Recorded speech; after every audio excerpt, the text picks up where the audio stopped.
back with another video. And in today's video, it's going to be a sports video, and it's going to be what receivers can Washington football team target this offseason, or what receivers should we get this offseason, what receivers we should target. So, in this video, I will be going over 4 receivers we should target this offseason. If you guys are new to my channel, leave a like down below, subscribe to the channel, make sure to hit that bell to get notifications every day. And that, let's get started. So first off, let's start with Allen Robinson. He was with the Bears and Jaguars for his career so far, and he's done really good throughout his career. And in 2014 with the Jaguars, he had 48 receptions in his rookie year. He had 48 receptions, 548 yards, 2 touchdowns. You know, it's only a rookie year, but that's not bad. And in 2015, he was one of the best receivers in the NFL.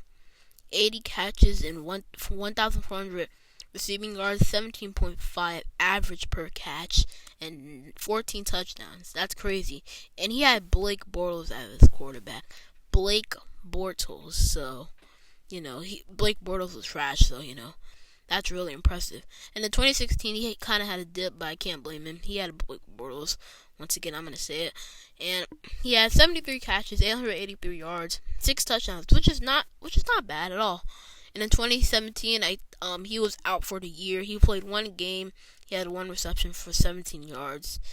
I think he got a torn ACL or torn Achilles, but he was out with an injury for the entire year. And in 2018, he was a free agent and signed with the Chicago Bears. 55 receptions, 754 yards, and 4 touchdowns. And in 2019, last year with the Bears, he had 98 receptions, 1,147 yards, 11.7 average per catch, and 7 touchdowns. That's pretty good. And he had Mitch Trubisky and Blake Bortles as his quarterbacks. Blake Bortles in Jacksonville, and Mitch Trubisky in Chicago. So that's really impressive how he balled out with 2 average QBs, below average QBs. And then this year, 2020, he played all 16 games, 102 receptions, 1,250 yards, and 6 touchdowns. So, going over this, Allen Robinson doesn't miss that many games. He's very durable. He's only missed, besides 2017 season, he's only missed 9 games in his entire career. So that's pretty good. In his rookie season, I think he had an injury, so he only played 10 games. But I would be really happy if we signed him. Now, the question is, how much money is what is the value of Allen Robinson? So let's go over to Spot Track. And right here, I think this is wrong, but his market value is $14 million, which I think he's more than $14 million. I think he's going to ask for $20 million, which is a lot of money, because we have Terry McLaurin. Terry McLaurin's our number 1 receiver, and I don't pay $20 million to number 2 receiver. So that's why I would love Allen Robinson, but $20 million for a number 2 receiver? Nah, that's not gonna. I don't want that. I don't like that. But Allen Robinson, I would be cool if we sign Allen Robinson. Now, let's move Gallaudet. I hope it loads. Yep, it loaded. Kenny Gallaudet.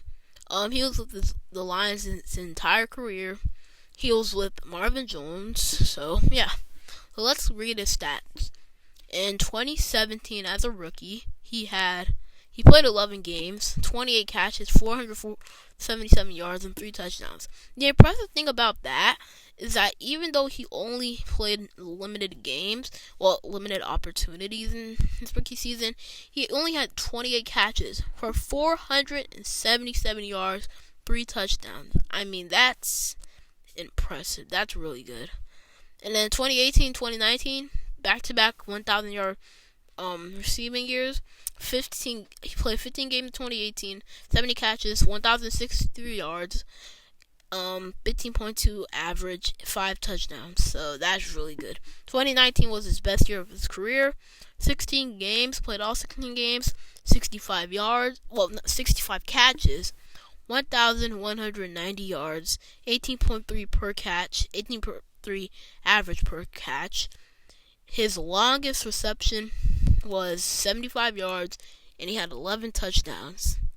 And then 2020, he was injured the whole entire year. He only played 5 games. He had 20 receptions, 338 yards, 2 touchdowns. That was an injury year. I wouldn't mind if we get Kenny Gallaudet, but like I said with Allen Robinson, we only need a number 2 receiver. So, and I heard a report on Twitter that said Lions offered Kenny Gallaudet a $16 million per year, and he didn't accept it. So that basically tells me he wants more money, and I don't want to give him that much money for a number 2 receiver.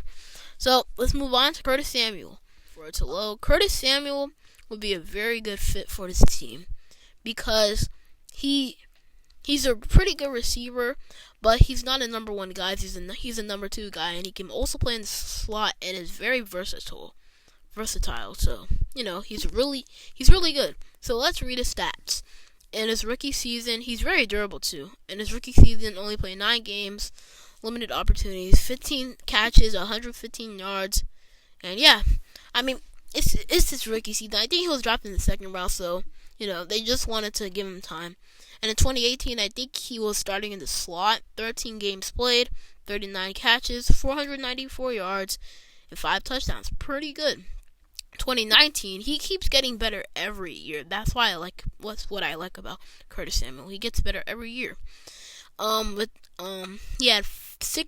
He played 16 games, 54 catches, 627 yards, 6 touchdowns in 2019. And then 2020, 15 games, 77 receptions, 851 yards, 3 touchdowns. So that's really good. And he's also kind of like a running back. He's had 478 yards combined in his career, running the ball, and he has 5 touchdowns on the ground. So that's really good, Curtis Samuel.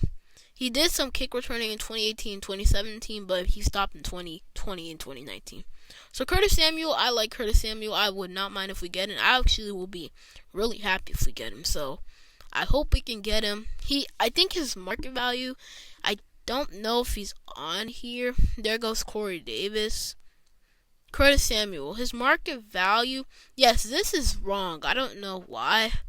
But Curtis Samuel, his expected market value I'm expecting it to be about 10 million per year, 8 million, 9 million. That's pretty good, in my opinion. So we should definitely take a look at it, and I think we can get him.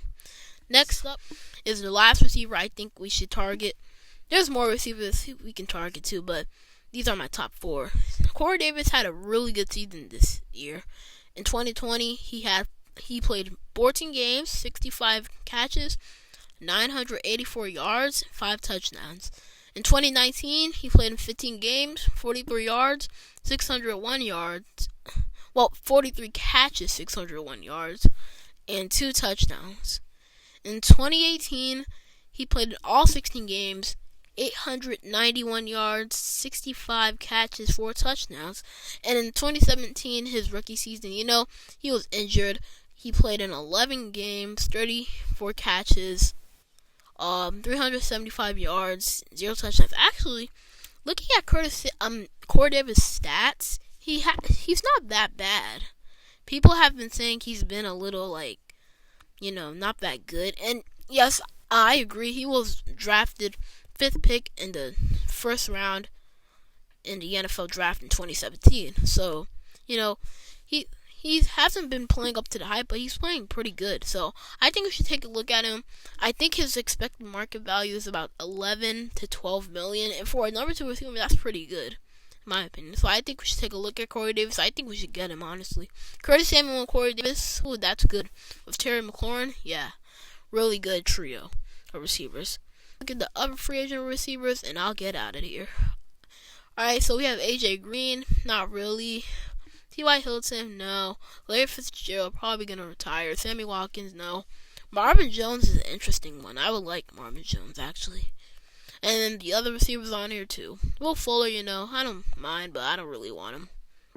So, that's the video for today. Hope you guys enjoyed. If you smash that like button, subscribe, and turn on those notifications. Other than that, it's been King Sean, and I'm out.